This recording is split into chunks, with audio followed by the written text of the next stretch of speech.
அனைவருக்கும் வணக்கம். ஓம் சாய்ராம். நான் உங்கள் மித்ரா. அமரபூபதின்றவர் வாழ்க்கையிலையும் அவருடைய நண்பர்கள் உறவினர்கள் வாழ்க்கையிலையும் பாபா நிகழ்த்தின அதிசயங்கள் எல்லாத்தையும் தான் நம்ம ஒன்று ஒன்றா பார்த்துட்டு வரோம். இன்றைக்கி நம்ம அவரோட நண்பர் ஒருத்தர் வாழ்க்கையில் நடந்த அதிசயத்தை தான் இந்த வீடியோவில் பார்க்க போகிறோம். அந்த 3 சீடர்களில் ஒருத்தரான கர்நாடகா மாநிலம் கார்கலாவை சேர்ந்த கிரண் உபாத்யாயா அப்படின்றவர் வாழ்க்கையில் பாபா நிகழ்த்தின அதிசயத்தை தான் நம்ம இன்னைக்கு இந்த வீடியோவில் பார்க்க போகிறோம். கால சுழற்சியால் எப்படி இரவும் பகலும் மாறி மாறி வருதோ அதே மாதிரி அவங்களோட சந்தர்ப்ப சூழ்நிலையால் இவரோட அந்த நண்பர்கள் சில பேரும் பார்த்தீங்கன்னா அரபு நாட்டிலேருந்து வேலையை விட்டுட்டு வரும்படியாக சூழ்நிலை ஏற்படுது. அதனால் இந்தியாவுக்கு மறுபடியும் வந்துடுறாங்க. பல தடவை இவங்க வேலை இல்லாமல் இருந்திருக்கிறாங்க. ஆனாலும் பழைய நண்பர்கள் எல்லாம் போய் சந்திக்க தவறுனதே கிடையாது. இந்த மாதிரி இவங்க எங்கேயாவது ஒருத்தர் சந்திச்சு பேசிக்கிற ஒரு வழக்கமும் இவங்க கிட்ட இருந்துட்டு இருக்கு. அப்படிதான் ஒரு நாள் இவருடைய சீடர்ல ஒருத்தரான அந்த கிரண் உபாத்யாயான்றவர் பெங்களூர்லேருந்து சென்னைக்கு வரப்போகிறதா பஸ்ஸில் இவர்கிட்ட ஃபோனில் சொல்லிடுறாரு. இவரும் அவரோட வருகைக்காக காத்துக்கிட்டே இருக்காரு. அதுக்கப்புறம் அந்த கிரண் உபாத்யாயா வந்ததுக்கப்புறம் அவரை வரவேற்று அவரோட வீட்டில் இவர் நல்லபடியாக உபசரிக்கிறாரு. நிறைய விஷயங்களை 2 பேரும் பேசுகிறாங்க. அப்போ அந்த கிரண் என்ன சொல்கிறாருன்னா, அவரோட மனைவி கர்நாடகா பேங்க்கில் வேலை பார்த்துட்டு இருக்காங்க. ஆனாலும் அவங்களுக்கு ஒரு பிரச்சனை என்னன்னா, அவங்களுக்கு ஆஸ்துமா இருக்குது. அந்த வியாதியால் அவங்க ரொம்ப கஷ்டப்பட்டுட்டு இருக்காங்க அப்படின்றதையும் பேச்சுவாக்கில் இவர்கிட்ட சொல்லி ரொம்ப வருத்தப்படுறாரு அந்த கிரண் உபாத்யாயான்றவர். அது மட்டும் இல்லாமல் அவங்களுக்கு குழந்தை பாக்கியமும் இல்லை. கிட்டத்தட்ட 5 வருஷமாக அவங்களுக்கு குழந்தை பாக்கியம் இல்லாமல் இருந்திருக்கு.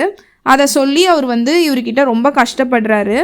இவரோட மனைவிக்கு இருக்கக்கூடிய அந்த ஆஸ்துமா நோயும் அந்த குழந்தை பாக்கியம் இல்லாத பிரச்சனையும் அவரை மனசளவில் ரொம்ப பாதிச்சிருக்கு அப்படின்றத அவரோட பேச்சிலருந்தே இந்த அமரபூபதின்றவர் தெரிஞ்சுக்கிறாரு.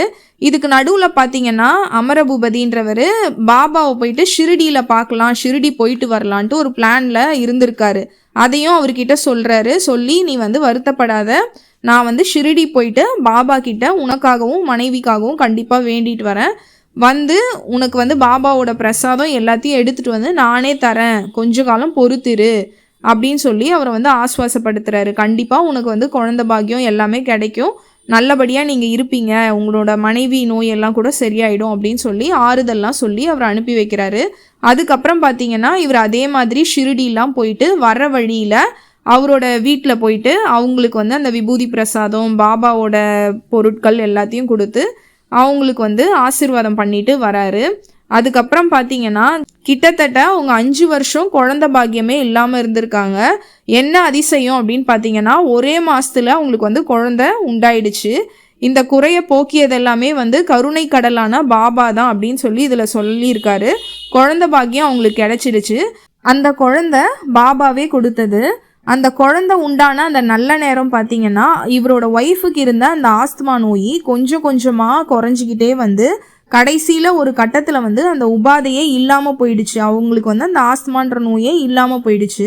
குழந்தை பிறந்ததுக்கப்புறம் அந்த குழந்தையும் ஒரு ஒய்ஃபையும் கூட்டிகிட்டு இவரை பார்க்கறதுக்காக வராரு. ரொம்ப சந்தோஷமாக சொல்கிறாரு, நல்லபடியாக குழந்தை பிறந்துருச்சு, எல்லாமே பாபாவோட ஆசீர்வாதமும் உங்களோட ஆசீர்வாதமும் தான் அப்படின்னு சொல்லி ரொம்ப சந்தோஷப்படுறாரு. அமரபூபதின் என்ன நினச்சிக்கிட்டாருனாக்கா இவரோட எல்லா பிரச்சனையுமே இதோட சரியாயிடுச்சு அப்படின்ட்டு நினச்சி சந்தோஷப்படுறாரு. இப்போ இன்னொரு விஷயத்தையும் அவர் சொல்லி ரொம்ப கஷ்டப்படுறாரு. என்னன்னா எவ்வளவோ முயற்சி பண்ணியும் அவருக்கு வேலையே கிடைக்க மாட்டேங்குது அப்படின்னு சொல்கிறாரு. அவர் ஒய்ஃப் ஒரு கர்நாடகா பேங்க்கில் வேலை பார்க்குறாங்க. அதை வச்சு தான் ஃபேமிலியை ரன் பண்ணுறாங்க. ஆனால் அவருக்கு அந்த அரபு நாட்டிலேருந்து வந்ததுக்கப்புறம் எவ்வளவோ ட்ரை பண்ணியும் வேலையே கிடைக்கல அப்படின்றத சொல்லி அதை ஒரு மனக்குறையாக இவர்கிட்ட சொல்கிறாரு. இவருக்கு அந்த வார்த்தையை கேட்ட உடனே ரொம்ப கஷ்டமாயிடுது. ஏன்னா அதை எதிர்பார்க்கவே இல்லை. இவரோட எல்லா பிரச்சனையுமே பாபா சரி பண்ணிட்டாரு அப்படின்னு தான் அவரு நினைச்சிட்டு இருந்தாரு. இப்போ இவர் சொன்ன விஷயத்த அவர் எதிர்பார்க்கவே இல்லை. பொதுவாகவே வெளிநாட்டுல இருந்து யாராவது வேலை செஞ்சுட்டு அங்கேருந்து வேணான்னு சொல்லி வந்துட்டாங்க அப்படின்னாக்கா கொஞ்ச காலம் அவங்களுக்கு வேலை கிடைக்க கஷ்டமா இருக்கும். ஏன்னா இங்கே வேலை தேடணும், எந்தெந்த ஆஃபீஸில் வேலை இருக்குது அதெல்லாம் போய் பார்க்கணும் இல்லையா. அது எல்லாருக்குமே கஷ்டமான ஒரு விஷயந்தான். ஆனாலும் எப்படியாவது அவங்களுக்கு இருக்க அந்த எக்ஸ்பீரியன்ஸ்க்கு இங்கெல்லாம் வேலை கிடைச்சிடும். ஆனால் இவருக்கு வந்து வந்ததுக்கப்புறமும் வெளிநாட்டிலேருந்து வந்ததுக்கப்புறமும் இன்னும் வேலை கிடைக்கல அப்படின்னு இவர் சொல்கிறது வந்து அவருக்கு ரொம்ப அதிர்ச்சியாக இருக்குது. வருமானம் இல்லாமல் எப்படி வந்து குடும்பத்தை நடத்த முடியும்? அது வந்து மன உளைச்சலை தான் நம்மளுக்கு ஏற்படுத்தும். இப்போ இவர் என்ன பண்ணுறாருன்னா, அமரபூபதி ஷிரடி சாய்பாபாவை அப்படியே மனசில் நினச்சி கண்ணை மூடி இவருக்காக பிரார்த்திக்கிறாரு.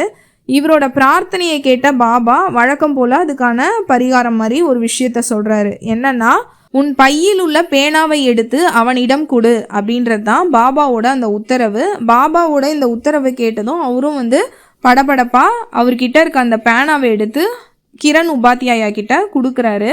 இப்போ என்ன சொல்கிறாருன்னா, கிரண் உபாத்யாயாவை பார்த்து, பாபாவோட அருள் வந்து உனக்கு கிடைச்சிருக்கு, இந்த பேனாவை உனக்கு கொடுக்கும்படி அவர் தான் உத்தரவு போட்டார், இனி வரக்கூடிய எல்லா காரியங்களையும் இந்த பேனாவை கொண்டு எழுது, மற்றதை பாபா பார்த்துப்பாரு அப்படின்னு சொல்லி அந்த கிரண் உபாத்யாயா கிட்ட சொல்கிறாரு. அதை கேட்ட அவருக்கு வந்து ரொம்ப சந்தோஷமாக இருக்குது. அவருக்கு வந்து பாபாவோட மகிமை எல்லாமே நல்லா தெரியும். ஏன்னா நிறைய விஷயங்களை அந்த சவுதி அரேபியாவில் வேலை பார்க்குறப்ப இவர் மூலமாக பாபா நிகழ்த்தின அந்த அதிசயங்களெல்லாம் நேரடியாகவே பார்த்துருக்காரு. அதனால அந்த கிரண் உபாத்யாயாவுக்கு ரொம்ப ரொம்ப சந்தோஷமாக இருக்குது, பாபாவே பேனா கொடுக்க சொல்லியிருக்காரா நம்மளுக்குன்ட்டு.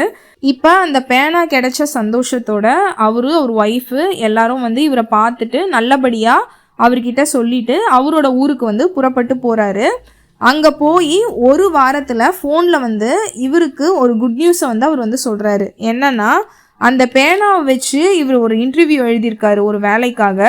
அதில் அவர் வந்து செலக்ட் ஆகிட்டதாகவும் அதில் எனக்கு வேலை கிடச்சிருச்சு அப்படின்றதையும் அந்த ஊருக்கு நான் புறப்பட்டு போகிறதையும் சொல்கிறாரு. எங்கே வேலை அப்படின்னு சொல்லி இவர் கேட்குறாரு. சவுதியில் தான், 1 லட்சம் சம்பளம் அப்படின்னு சொல்லி ரொம்பவே வந்து சந்தோஷப்படுறாரு. அதுக்கப்புறம் அவரும் நல்லபடியாக அந்த வேலைக்கு போய் சேர்ந்து அந்த வேலையெல்லாம் நல்லபடியாக செய்ய ஆரம்பிச்சிடுறாரு. அப்புறம் சில வருஷங்களாக அவரை வந்து இவரால் அமரபூபதியால் பார்க்கவே முடியல. ஏன்னா அந்த அளவுக்கு அவருக்கு அந்த இடத்துல வந்து வேலை அந்த மாதிரிலாம் இருந்திருக்கு. அதுக்கப்புறம் யாரோ சொல்லி தான் இவருக்கு தெரிய வருது, அவர் சவுதியில் ஏராளமாக சம்பாதிச்சு பெங்களூருக்கு மறுபடியும் வந்துட்டாரு அப்படின்றத இவர் கேள்விப்படுறாரு. இதே நேரத்தில் பார்த்தீங்கன்னா அமரபூபதின்றவர் நாகப்பட்டினத்தில் ஷீரடி சாய்பாபாவுக்காக ஒரு கோவில் கட்டலான்னு முடிவு பண்ணி அதுக்கான வேலைகள்லாம் செஞ்சிட்ருக்காரு. இதை கேள்விப்பட்ட அந்த கிரண் உபாத்யாயா அவரும் யார் மூலமாகவோ கேள்விப்பட்டிருக்காரு. அங்கேருந்து 1 லட்சம் ரூபாயை இவரோட ஆலய திருப்பணிக்காக அனுப்பி வச்சிருக்காரு. இவர் மறுபடியும் அவருக்கு நன்றி தெரிவித்து செய்தி ஒன்று அனுப்புகிறாரு, ஒரு லெட்டர் ஒன்று அனுப்புகிறாரு. இப்போ பெங்களூரில் பார்த்தீங்கன்னா அந்த கிரண் உபாத்யாயான்றவர் விரல் விட்டு எண்ணக்கூடிய ஒரு கோடீஸ்வரங்களில் ஒருத்தராக வந்து இப்போ இருக்காரு அப்படின்றதையும் அவர் கேள்விப்படுறாரு. என் மீது முழு நம்பிக்கை வை, நீ ரொம்ப சீக்கிரத்தில் உன் குறிக்கோளை அடைவாய் அப்படின்றது ஷீரடி பகவானுடைய வாக்கு. பாபா கொடுத்த அந்த பேனா, அது மூலமாக கிடைச்ச வேலை எல்லாம் சேர்த்து அவர் வாழ்க்கையே வந்து மிகப்பெரிய உச்சத்துக்கு அவரை கொண்டுட்டு போயிடுச்சு. கிரண் உபாத்யாயா இப்போ பெங்களூர்லேயே விரல் விட்டு எண்ணக்கூடிய ஒரு கோடீஸ்வரர்களில் ஒருத்தராக இப்போ இருக்காரு. அல்லல் படக்கூடிய எல்லாருடைய கஷ்டத்தையும் தீர்த்து வச்சு அவங்க வாழ்க்கையில் ஒளி ஏற்றி அவங்கள முன்னேற்ற பாதையில் அவங்க வாழ்க்கையை ஒரு நல்ல நிலைமைக்கு கொண்டு செல்லக்கூடிய வெற்றி பாதையில் அவங்கள பயணிக்க செய்யக்கூடிய பாபான்ற ஒருத்தரால் மட்டும்தான் அது முடியும். அவர் தான் எல்லாத்துக்கும் காரணம். அந்த மகா தெய்வத்தை எல்லாரும் பணிஞ்சு வணங்கணும், ஓம் சாயி சரணம் அப்படின்னு சொல்லி இந்த கதையை முடிக்கிறாங்க.